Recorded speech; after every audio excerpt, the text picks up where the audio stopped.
C'est-à-dire que vraiment, psychologiquement, c'est dur. C'est le même phénomène que quand on s'est fait arnaquer. Quand il y a des escrocs, etc., vous avez beaucoup de victimes d'escrocs qui ne veulent pas en parler, qui ne veulent pas l'admettre. Rappelez-vous le type qui avait vendu la Tour Eiffel, là. Il s'appelait Lustig, c'est de là que vient l'expression un sacré loustic.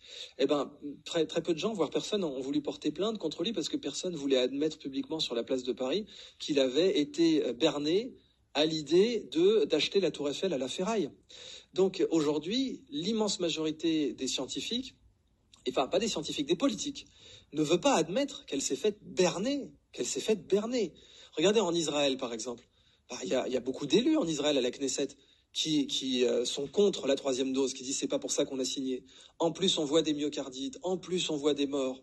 Et donc, nous, on n'a pas signé pour ça. Vous nous avez vendu un vaccin qui était soi-disant fiable à 92-95%. Il s'avère que c'est absolument faux. Et il s'avère que, de toute évidence, et on a les preuves aujourd'hui scientifiques, que vous avez sous-joué sa cardiotoxicité.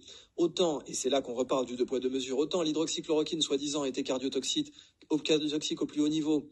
Et donc, bien qu'elle ait été prescrite à plus d'1 milliard de personnes, elle allait tuer des gens en masse. De l'autre, on voit bien qu'il y a une cardiotoxicité réelle, actée. Je vous renvoie à Lord Zion aux États-Unis dans le cas du vaccin AstraZeneca. Et on l'avait aussi donc pour cette journaliste de la BBC qui est morte des suites d'une myocardite fulgurante. Eh bien, la BBC a reconnu que c'était à cause du vaccin AstraZeneca. Donc d'un côté, on voyait cette cardiotoxicité surjouée pour la chloroquine, sous-jouée pour les vaccins. On voit aujourd'hui des députés en Israël qui disent « Stop !»